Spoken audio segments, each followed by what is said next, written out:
Thousands of years ago, in a desert land, a pure-hearted young woman named Safura lived with her aging father, Prophet Salam, and her sister. Because their father was very old, Safura cared for him and for their household. Like many prophets, she worked as a shepherd. One day at the well she visited, she met a stranger, and that meeting changed both their lives. Through these two people, the course of history itself would change not by coincidence, but by the plan of Allah. Safura chose love over wealth and faith over power, and the stranger she met would later be known as Musa AS, one of the greatest prophets. Without Safura, Musa might not have become the man we remember. This is the forgotten story of that brave woman, in the land of Maiden. When the sun was high, Safura and her sister went to the well as they did every morning, taking their father's animals with them. They had no brothers. Their father, was an old man, and the two sisters quietly carried the burden of their duties. Safura was strong and used to life's daily hardships. From a distance, they waited at the well until the men finished their work, sometimes until noon, sometimes until evening because they had no other choice. Safura was patient and faithful. That day seemed like any other until a stranger appeared from far away. Musa had been walking for days, having fled Egypt. He crossed the desert and reached the land of Maiden, thirsty, hungry, and exhausted. Raised in Pharaoh's palace, he once wore the finest clothes and enjoyed the best comforts. But now his garments were torn, his feet bare, and his lips dry. Still, his heart remained pure. He had stood against oppression in Egypt and spoken out against injustice. Now he paid the price and found himself a refugee with an unshaken faith in Allah. At the well, he found a crowd of shepherds watering their flocks, each busy with his own animals. A little further away stood two young women, overlooked and alone. No one helped them. Musa had lost everything, but not his mercy. He approached and asked why they waited and did not water their animals. One of the girls answered shyly that they must wait for the shepherds to finish, and that they did not mix with them. Their father was very old, and they came together as two sisters. Moved without expecting anything in return. Musa took their animals and watered them himself. Then he sat under a tree and prayed, asking Allah for any good that might come to him. The humility of a prophet, the helplessness of a refugee, and complete trust in God. Allah heard his prayer. While Musa rested, he heard soft footsteps and saw a young woman approaching with modesty in her face and steadiness in her step. She told him that her father was calling him and wanted to pay him for watering their animals. Musa rose and walked with her to the house of the old prophet. He did not yet know he would become a prophet or what Allah had written for him. Inside, he saw a wise man with a bright, calm face. Shwi smiled and listened as Musa told the whole story of his escape from Egypt and his arrival with nothing to hide. Shwi placed a hand on Musa's shoulder and told him not to fear anymore. He had escaped a people steeped in wrongdoing. That night they ate at Shwi's table. After the meal, Shwi turned to his daughter and said she should keep Musa with them. The girl answered firmly, looking at her father but speaking for Musa. The best man to hire is one who is strong and trustworthy. She had seen his strength at the well, and more importantly, the trust in his heart, his honest, responsible nature. He had helped them, and, out of modesty and good manners, had never once looked directly at them. Shwi then spoke to Musa and made an offer. He wanted to give one of his daughters in marriage to Musa in return for 8 years of work. If Musa completed 10 years, the extra would be from his own kindness. He did not want to burden him, and assured him that, God willing, he would be counted among the righteous. A strange peace filled Musa's heart. He had fled the palace and lost everything, and now he stood before a home, a family, and a future. They agreed the terms between them, with Allah as witness. A beautiful arrangement was made. Once a fugitive, poor and alone, Musa married the honorable, pure daughter of a prophet and became a shepherd in Maiden. 8 years passed, then 10. He tended Shwi's flock, married, built a home, and found peace. But Allah's plan was greater. When the time came, Musa decided to return to Egypt, his homeland, with his wife and their newborn child. It was a cold winter night. the road dark and dangerous, and at the foot of Mount Tur he saw a fire.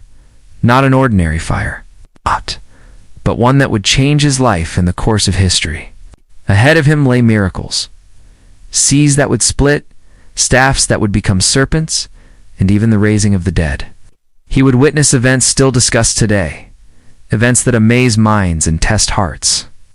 Yet on that night, standing before the fire at Mount Tur, Musa knew none of this. Asterisk to understand how he became one of the greatest prophets. We must go back to the beginning, to Pharaoh's kingdom of pyramids, gold, and chains. The pharaohs ruled harshly over the Bani Israel, forcing them into slavery, making them do the hardest work for little or no pay, demanding they worship Pharaoh's gods. Over time, things worsened. A new pharaoh rose, who was far more cruel than his predecessors, and who hated the Bani Israel, punishing them whenever he could. He feared their growing numbers. One night he dreamed that a huge ball of fire fell from the sky, covering the city and burning Egyptian homes to ashes, while leaving the homes of the Bani Israel untouched. Terrified, he summoned his priests and magicians. They told him that a boy would be born among the Bani Israel who would destroy his throne. Pharaoh's anger was terrible, and his command merciless. Every newborn Israelite boy was to be killed. Soldiers carried out the order. Asterisk, in those days Musa was born into a poor Israelite household, a mother and father, a big brother named Harun, a sister, and the newborn baby. Musa's mother was afraid because she knew what would happen if they discovered him. Allah, however, had a plan and inspired her. Put the baby in a basket and place it on the Nile, and do not fear. He would return the child and make him a prophet. With trembling hands, she prepared a small basket lined with soft cloth, kissed her baby, held him close for the last time, and laid him inside. She told her daughter to follow the basket from a distance and not to let anyone see.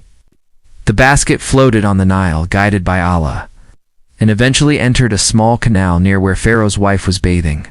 Longing for a child, she saw the basket, called her servants to fetch it.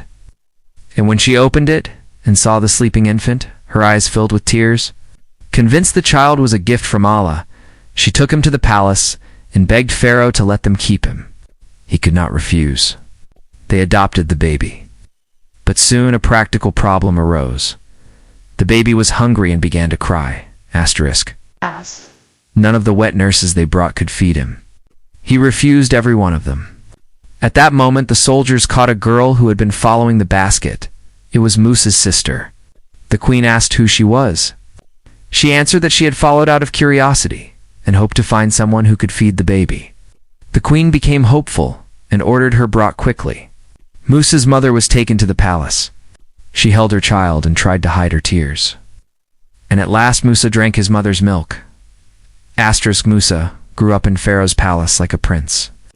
Allah granted him health, strength, knowledge, and wisdom. He witnessed the power and grandeur of Egypt. Yet his heart remained full of mercy, and the weak and oppressed often came to him for help. One day everything changed. While walking through the crowded marketplace, he heard a quarrel. An Egyptian man abusing and beating a man from the Bani Israel. When the Israelites saw Musa, he begged for help. Musa intervened to stop the attack, but in trying to separate them, he struck the Egyptian. The man fell and did not rise. Musa never intended to kill him. He had only wanted to help. And when he realized the man was dead, he was filled with horror and remorse. He whispered that Satan had misled him and prayed to Allah for forgiveness, which Allah granted. Asterisk, the next day, Musa heard another fight and discovered the same. Israelite, struggling with another Egyptian. Musa approached angrily.